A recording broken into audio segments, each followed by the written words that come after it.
Ladies and gentlemen, boys and girls, babies in their diapers, welcome to the Tiberius Show with your host, Tiberius Boy. That's me, Tiberius.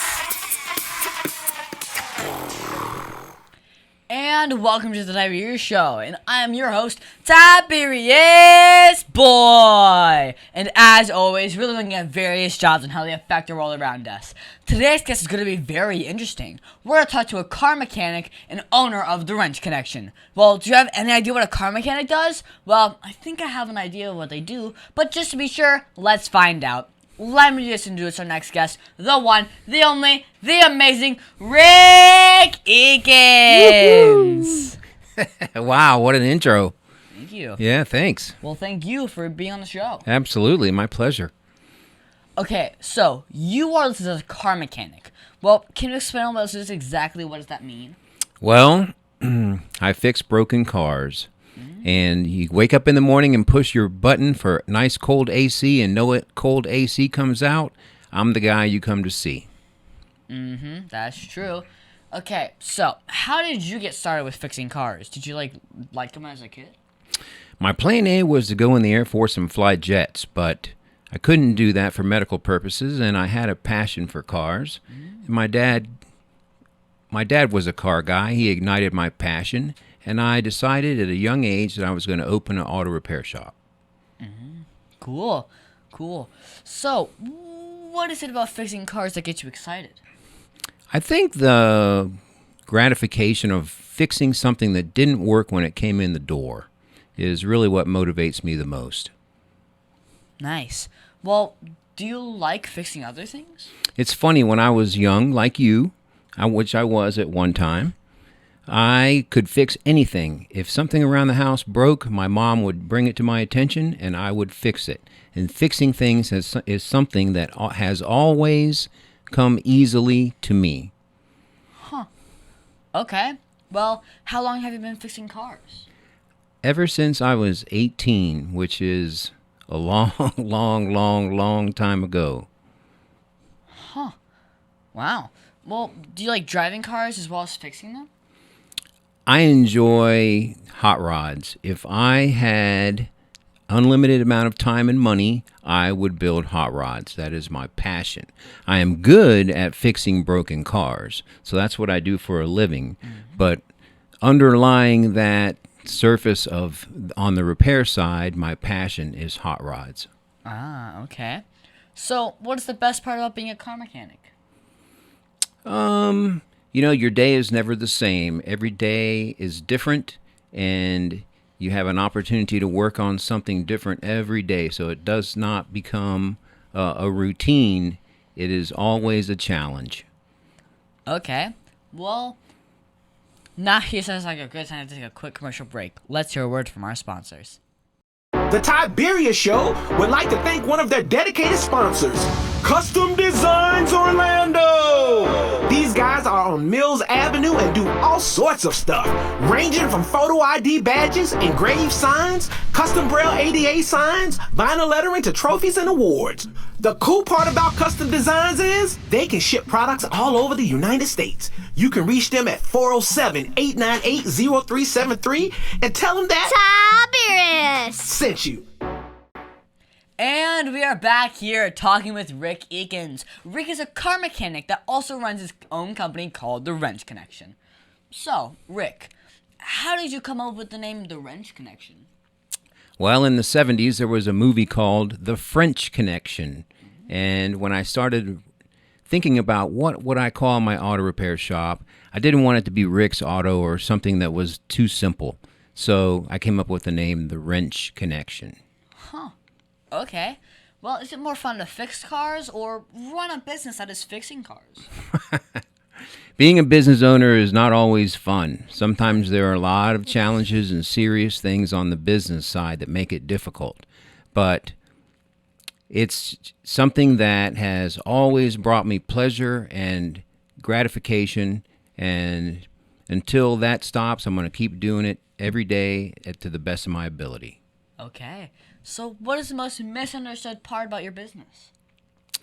I think people believe that I have a magic machine that I plug into their car and it tells me exactly what's wrong with it. And if I had that magic machine, my stress level would be way down and I would have a lot of customers that were very happy. But that machine doesn't exist. The machine that people think we have that gives us all the answers just gives us data. And you have to be able to understand what the data means and apply it towards your situation so that you can use that data to repair the vehicle. Okay. Now, my dad said that you have kept his car running for over 10 years. Well, what are some things that people should do to always keep their car running? The most important thing you can do to your vehicle is change your oil on time. Everything else that goes wrong with your vehicle, I can repair. But the damage that is done from people not changing their oil or procrastinating and changing their oil in too large of intervals, you're doing damage to your vehicle that I can't prevent and I can't repair. Hear that, Dad? Okay, so there are a lot of teenagers that watch this show, and they're all looking to start driving soon. Well, what should a young person be looking for when they're trying to find their first car? You know, it's funny. Most of us have a champagne drinker's desire on a beer drinker's budget. So we look for these cars that are sexy and that are high end, and it's our very first car, and it's stretching our budget. And we buy it, and it has problems, and it's expensive to repair, and we have a bad experience. My recommendation would be buy within your means. Buy something that is in good mechanical condition and within your budget, and save the sexy exotic car for when you get your first job or your first big raise or some other thing like that. Okay. Well, do some cars break down more often than others? Cars are all not engineered and designed the same, that is for sure. And there are certain makes that have reputations for problems, and there are certain makes that have reputations for being long livers. Okay. Well, what model car has the least problems?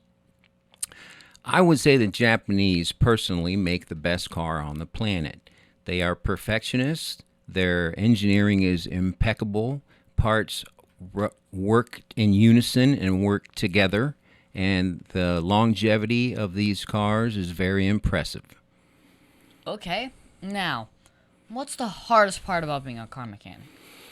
The hardest part is keeping up with the pace of change. Things are changing at a rapid pace. They are becoming more and more complicated. Tooling is becoming more expensive. It seems like on a weekly basis, we are having to order special tools to accomplish jobs for almost every job that we do in the shop. So tooling is really becoming an issue, and you have to have the right tools to fix the machine, or it's not, the end result is not going to be positive. Okay. Well, what are some of the largest issues that you are currently facing that is affecting the industry of fixing cars? Well, we are having a technician shortage. There is a shortage of qualified techs entering the industry, and older guys like myself who are going to be phasing out here in the next 10 or 15 years, we're not being replaced in abundance by younger techs. And so this is something that the industry is aware of and is trying to find remedies to resolve it. I see. Wow. Well, does it take a lot of training to be able to become a mechanic? It does. You have to know your electronics very well. You have to be good with math. Believe it or not, you use these skills a lot more. We fix cars today with a laptop, like your dad fixes. We fix cars today with a laptop instead of a wrench. Okay. Well, does it cost a lot to get into this business? You know, unfortunately, there is quite an investment for an entry-level technician. The technician is going to have to lay out some money for some basic hand tools and some electronic tools, because today's vehicles are complicated and they're electronic in their foundation, and it's going to require some special equipment. Wow. Okay. Well, what's the craziest thing that has happened while you were doing your passion?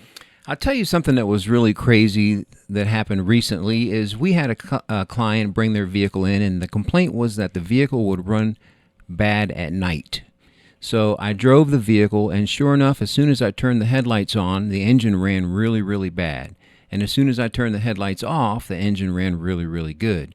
And to make a long story short, the culprit of this condition was a shorted out taillight. Now, this is just an example of, on today's technology, because of electronics, you can get feedback in a circuit, and it can affect performance. Yeah, that's crazy. Hilarious, but crazy.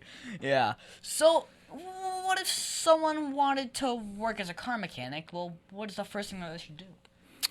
I think they should commit 12 months to it. Give it a year and see how they feel after the first year, because it's what you see on TV and what you experience in the shop are going to be two different things.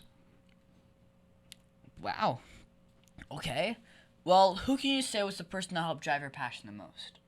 I would definitely say it was my dad. My dad was the one that took me to car shows, got my interest in cars ignited, and he was the one that paved the way for me to where I am at today. So if there's anybody that I have to give thanks to, it would be my dad. Huh. Okay. Well, what advice would you give to my listeners if they wanted to grow up and be a car mechanic? I would say focus on your math skills in school and your electronic skills in school, because that's where everything is going on cars. Everything is going from a mechanical perspective to an electronic perspective. And what is the best advice that you've ever received?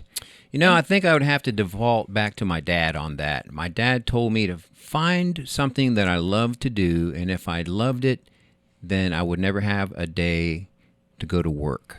So I would default back on my father on that again. Okay. Well, what was the very first job that you've ever had? When I was 16, I had a job at Winn-Dixie as a bag boy. That must have been pretty fun. Well, it was a basic job, and it gave me a few bucks to spend. Nice. Well, was there anything you learned from that job that helped you to be a better car mechanic? No, not in that job. That job didn't prepare me for much. Okay. Well, what message do you want to tell children all over the world about the work that you do? Well, if you decide you're going to pursue my industry, focus on your electronics, because the cars of the future are going to be electric. The cars currently that have internal combustion engines are going to go away, so I wouldn't waste a lot of time and energy mastering that. I would focus my time and energy on learning my electronics and my math skills. I think that would be the best. Okay. Well, on that note, let's take a quick break to pay some bills. And we are back here with the amazing owner of the Wrench Connection, Rick Eakins. Okay, now, Rick, is it getting easier or harder to fix cars now that we have electric and more high-tech cars? It is getting more and more complex and more complicated. Okay. Well, why is that? Because things that used to be done with a switch or a lever are now done with a module or an electric motor. So things that we used to do manually are now done automatically. Oh, okay. Well, what is that one skill that someone just must have if they're going to explore working on fixing cars? Patience. Have to have a lot of patience. You have to have a lot of patience, because you're going to have to do a lot of research to determine what is the cause of the problem. And sometimes it doesn't go smoothly. Sometimes it takes much longer than anticipated. And it's just one of these things that you really need to have some patience. I think the American way is for us to have instant gratification. And with cars, sometimes it takes a little time. Still takes old-fashioned time. Okay. Now, if you had the option to work on any car in the world, what would it be? You know, if I could work on anything because it's sexy, I would like to work on a Ferrari, just so that I could say that I have. Well, would it be the same car if I said that you wanted to drive any car you wanted? You know, I'm a Corvette man. If I ever hit the big lottery and had unlimited funds, I would definitely have a Corvette. Okay. If you could go back 10 years and tell yourself something, what would it be? Great question. I think it would be spend more time with your children because they grow up quick. They grow up real fast. And my father told me that that would happen, and I didn't take him seriously, but he was right. My children grew up very fast. Wow. Well, what was the biggest mistake that you've ever made, and how did it change you as a person? You know, there have been, over the years, many times where we've had to take 2 steps backwards before we could take 1 step forward. And I think that in every case, it's very important to remember that people, when they bring their cars to you for service, they feel very vulnerable because they don't understand how the machine works, and they feel like they can be taken advantage of. So it's important to always remember that you need to treat people right and not give them a reason not to come back and see you again. Okay. So, when you're not working, what do you do for fun? I have a 1980 MG convertible, and when I am not busy doing something and I have a little bit of private time, you will see me tooling around Orlando in a black MG with the top down. Nice. So, do you play video games? And if you do, what is your favorite one? I am not a gamer. Not even on your Sorry, not even on my phone. Okay. So, what's your favorite book to read then? Because if you don't play video games, you must read books, right? I do. I read a lot of trade publications. I don't necessarily read books, but the reading that I do is historically connected to my trade. Okay. Okay. That's one way I can stay current with technology is Okay. reading things that are pertinent to my trade. Nice. Now, can you tell me that one story? You know, remember, this is a kid show, but that one story that you're not supposed to tell me about. Come on, you can tell me. Okay, there's the story. There was a time when I had a client waiting in my lobby, and I was working on their car, and I had to get into the glove compartment. And I opened the glove compartment, and there was a time before cell phones when if you wanted an instant photograph, you had to take it with a certain camera. And there was a stack of photos in the glove compartment that had probably been taken on a honeymoon and were certainly inappropriate to be stored in the glove compartment, but they fell down. I had to pick them up. I had to look at the pictures to figure out what it was. And then I had to go back into the lobby and I had to talk to my clients as if I hadn't seen anything. So that was very embarrassing for me to have to do that. Oh, okay. Well, is there anything else you think my listeners should know about you? I think they should know that if they have a problem with their car and they're not really sure what's going on, they can call me. Because probably with a little bit of feedback, I can figure it out. I also want them to know that my staff and myself, we commit ourselves to accuracy. And one of the things that is important with today's cars is accuracy. They can be very expensive to repair, and it's important that the establishment is accurate. I mean, that is the expectation of the client. So I think that's probably what I would want the listeners to remember. Okay. Well, do you have a Facebook or website for my listeners who want to follow you? The website is thewrenchconnection.com. You can certainly find us there. Okay, so what is that one question that you think I forgot to ask you? Well, I think you forgot to ask me for my phone number. Well, what is your phone number? You can reach us at the Wrench Connection at 407-438-5153. That's right, folks. You can go to the Wrench Connection at 407-438-5153. That number again is 407-438-5153. And thank you, Rick, for being my special guest. Well, can you stick around for Math Corners? Of course.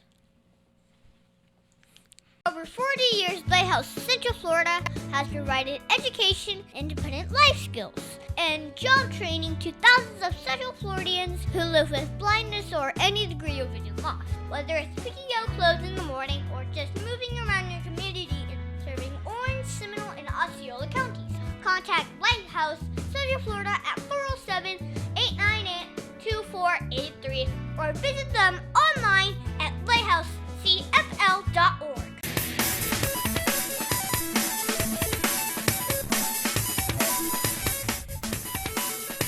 Tiberius' favorite subject, it's Math Corners! And now it's time for Math Corners. Thank you, Rick, for helping me with Math Corners. And this week, we are going to do some more multi-step word problems. And my dad is always good at finding new problems for me to solve. And today, we are going to talk about shopping. Nice. Ooh, okay. Well, Lucy wants to buy a jump rope that costs $5, a board game that costs $18, and a playground ball that costs $3. Well, she saved $5 from her allowance, and her uncle gave her $7. Well, how much more money does Lucy need to buy the jump rope, the game, and the ball? Are you asking me? Nah, that's fine, I got it.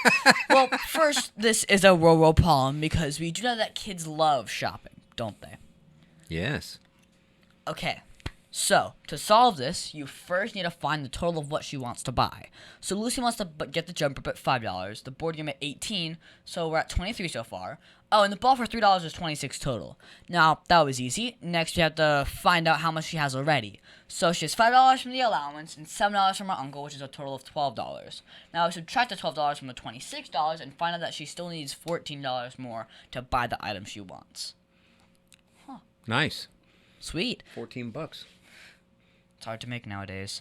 So, Rick, when you were a kid, did you ever have to save for items that you wanted to buy? Yeah. Okay. Rick, my teacher said that I would use math every day. How do you use math in your work? Yeah, we use math every day as well. You know, we have fixtures that we have to tighten down, and you have to know your math to be able to do that. Mm-hmm. Well, thank you so much, Rick, for your help with Math Corners. All right, sweet.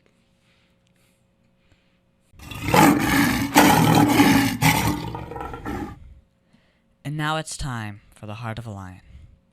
As you know, we talk about the qualities of living by the Heart of a Lion, which stands for leadership, integrity, obedience, and ability. This week, we're going to talk about integrity. For me, I think integrity is doing what is right, even when no one else is looking. Absolutely. The qualities of integrity is honesty, sincerity, truthfulness, and fairness. So, this week, I was doing some work with my dad. He was at the Wrench Connection fixing a computer issue, and a customer came in very upset about the part that was purchased at the shop. Well, he provided a bill from the car dealer that replaced the part again, and you asked him for a minute and left the room. When you came back, you handed him a check refunding him for the parts, labor, and everything that he had paid you. The client told you that it was too much and that he just wanted a refund for the part that he did not match. Well, the client noticed your integrity right away, and instead of being upset, he only asked for a partial refund. And that was a good example of fairness and honesty. Absolutely. So, Rick, I really don't have to ask you if you used integrity this week, because I've seen it myself with working with my dad. But I will ask, of all of the Heart of a Lion virtues, which is the one that you see the most? I think integrity is the one that we see the most. We live it. We have to use it every day. And there are many times when the public doesn't see what's going on behind the scenes. And it's important that you're honest and that you do your best and that you deliver a final product that you can be proud of. Okay, well, we should always try and be lion strong in everything we do, shouldn't we? Absolutely. And that's our show, folks. I want to thank the one, the only, the amazing Rick Eakins for being on my show. It has been so much fun talking to you today. I think we learned a lot about being a car mechanic and the wrench connection. Oh, thank you. Yeah, it's been my pleasure. I've had a great time. Thank you very much. No problem. Well, do you mind giving your website again? Absolutely. TheWrenchConnection.com, or call the office and speak to Roger or myself, 407-438-5153. And that phone number again is 407-438-5153. And also, you can find me on Facebook and Instagram at The Tiberius Show. And I would like to thank WWPR 1490 AM, KNT 98, Soul Radio 24/7, Easy Way TV, and all the other stations that air on my show. Please be sure to visit The Tiberius Show on YouTube and hit that subscribe button. Rick, have you subscribed yet? I have not. Okay. Don't kill me. So I won't, trust me. Oh, and leave a comment if you want to get into being a car mechanic. And also, be sure to listen to us next week on The Tiberius Show with your host, Tiberius Boy. That's a wrap.